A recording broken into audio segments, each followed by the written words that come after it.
Hi there, thanks so much for joining me. Today I am using the fabulous July kits to create a one-page mini album. So we'll be taking one sheet of paper and then turning that into a super cute little album, which would be great as a little gift or something to document a recent trip.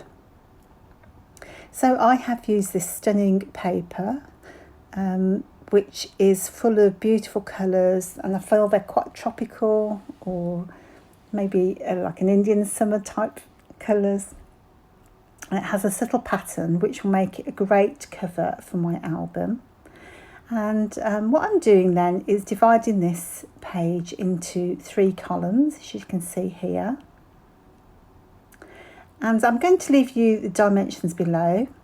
And I kind of designed it in my head but didn't actually do all the calculations, and so I kind of made it up as I went along, and I've definitely learnt some lessons along the way. So what I'll do is I'll give you the dimensions that I have for my album, plus some additional tips as to what you could do if you want to learn from my mistakes, just so that the album has a little bit more room, because mine is a little bit stuffed. So I did struggle to get it all to close because I've used lots of foam tape and things. So look down in the description below, and you could create your album, and you really don't have to make such a meal of it as I did. So essentially I am going to divide the album into 9 rectangles. So they're not squares, so it's going to be taller than it is wide. And I wanted a flap at the top and at the bottom to form a closure. And I think it all kind of worked really brilliant in my head. But as I say, the reality is I should have made some adjustments to make the spines a little bit bigger. So what I'm doing here is I'm cutting the bottom flaps, and they're going to form a pocket. And then the middle flap then will be the outer closure, and I'm just cutting up to that first score line at either end. So it's a really simple design, it really is, but as I say, I did kind of make a bit of a mountain out of it. So in order for things to close more effectively, you just need to trim off the excess at the bottom there and at the top. So you could make this as more angled if you wanted to, but I wanted mine just to be only slightly angled. And it's at this point I should have made an extra crease mark for a larger spine. So again, I'll leave the information down in the comments so that you can adjust yours if you wish. I mean, mine did close, and it was quite simple.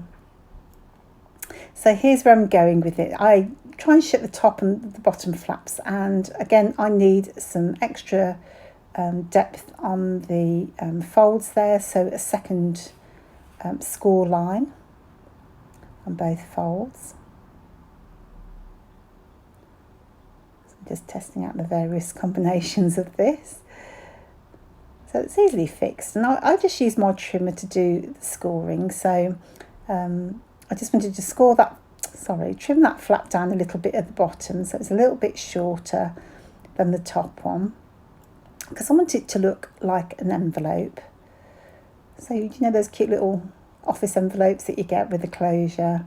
That was the kind of look I was going for, and it was all going very well. And some mistakes, as I say, that I had to learn by. So I'm doing a second score line at the top here. So if you can imagine that flap coming over, I just needed a bit of extra depth for the contents of the mini book.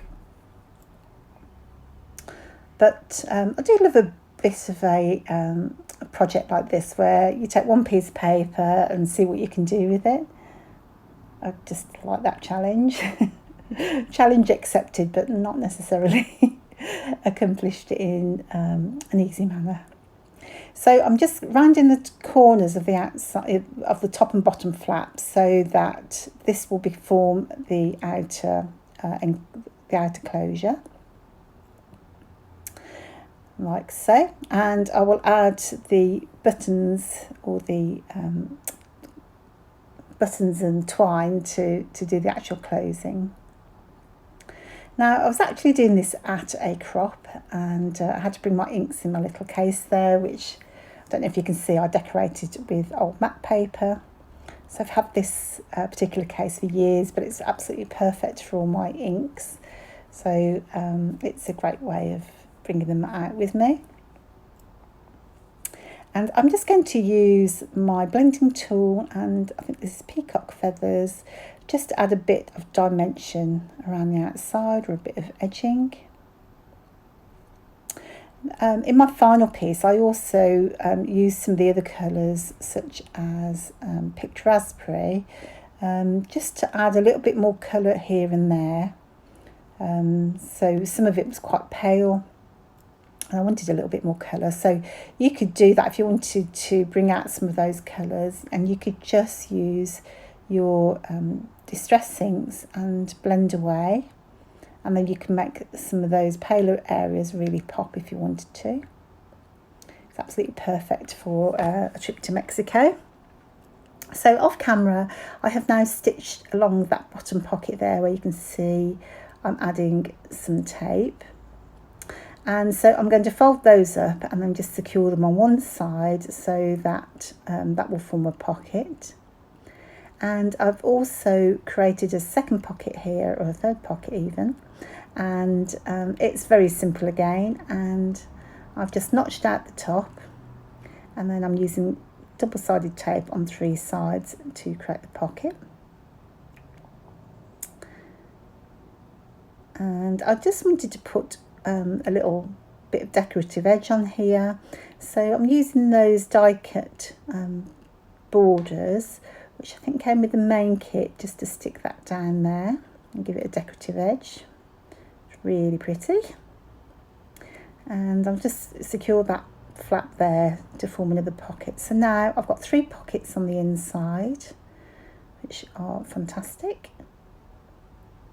And I've just created that banner and stitched around the edge, and that will just form a photo mat for photos or some journaling or something.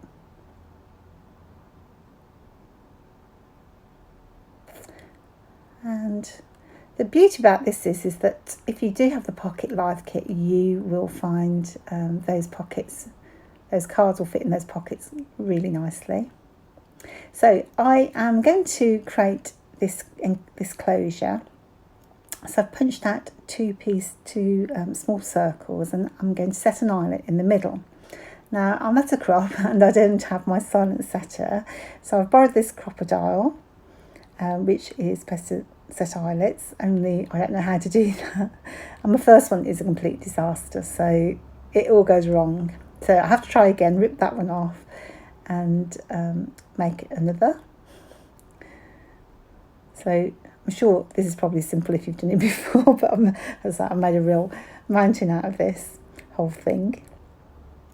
So I've just set 2 eyelets then, a little bit more successfully this time. And I'm going to tie some twine around those circles there. So here's mistake number 2. I've temporarily glued them into place, but glued them too far out, and I cannot get my twine around there without lifting it. So another top tip, just pop a bit of temporary glue in the middle. But hopefully you can see now. So I'm going to tie that twine, and that will form my closure. And I'm going to decorate the front with one of the chipboard stickers that we've got in the Pocket Live kit. And I end up with this orange one here, which is in fact 2 stickers. So you could use just the frame or just the centre, and as I say, I've used both. So I love that you get double the amount of stickers. And I love these puffy stickers, so I'm just picking a puffy sticker then to decorate that with. And oh, I love these. These are phrase stickers. I think also with the Pocket Life kit. They're made from chipboard. Absolutely fab phrases. My absolute favourite things. I just love them just to tuck in here and there and so on. So that is kind of how it's going to look. It skipped across because I lost my video for the bit where I created the tags, but they're really simple. So I just created some tags using some pattern papers and cut out a rectangle, notched out the edges and punched a hole in the middle. So very, very simple. And I'm going to use the Build a Flower pieces to create a flower on that left hand side there. That came in the embellishment kit. And the beauty of this is you get all sorts of different flowers. Some of them are fabric, which are just so tactile. And you also get little chipboard buttons to add to the centres. So they really make a stunning focal point. And I'm just going to add some more of those. I told you I love those stickers, those puffy stickers, no, chipboard stickers. They're so great for layering together. Add a little something to your page. So I created a tag from one of the Pocket Life cards, that adventure one, which I really love. And on the right there, so I'm going to use some of the die cuts that we got in the embellishment kit. Now here's where I kind of went wrong, is I've used foam tape to decorate my or to mount my die cuts and so on, and this all adds a bit of thickness to that right hand page. So as I then try and close the book, then it needs that bit of extra depth. So this is where I mentioned about adding an extra score line to make it a little bit deeper on the right and left. So again, just check out the description below and hopefully I'll resolve those queries you may have. So this trip was to Mexico a few years ago, our best trip ever. And they have these beautiful cenotes, which are freshwater pools that just naturally occur because the limestone is really weak, and these caves collapse and you end up with all these beautiful crystal clear pools. It was our favourite thing to do, to be honest. But we did so many fantastic things on this holiday. It really has been the holiday of a lifetime. We went swimming with dolphins, we did all these cenotes, we went snorkeling. It was just, and Mexico is beautiful. I don't know if you ever get a chance to go, but it's a beautiful place and the people are so friendly and so lovely. It's just, I couldn't say highly enough how marvellous it is. So here's a technique I like to use for decoration. I've just wrapped some twine around the bottom of my tag there. So I've gone around 3 or 4 times and at an angle. And I'm just going to secure the centre then with a bit of tape, or in my case a bit of foam tape. And on the other side then, because obviously it's a tag, so I'll need both sides, I'll just use another sticker or die cut. But it just adds that little bit of texture to a tag without too much bulk. So it's something I really like to do.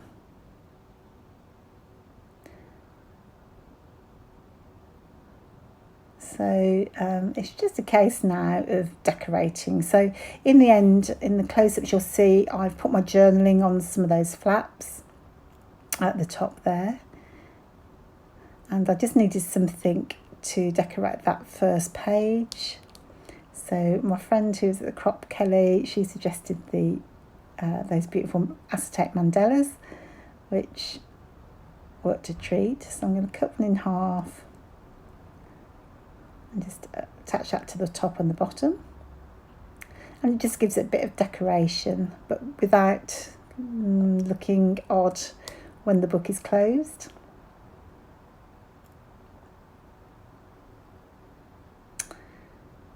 And So we're kind of more or less there. Just a few extra photos and say the journaling. So I really love how this turned out. To create a little mini book from one page, I think is so cute and clever. I hope you really liked it. Check out the description below for those dimensions, and hopefully you'll have a go yourself, and you'll join me next time when I have a layout for you. So take care. Thanks so much for joining me, and see you soon. Bye.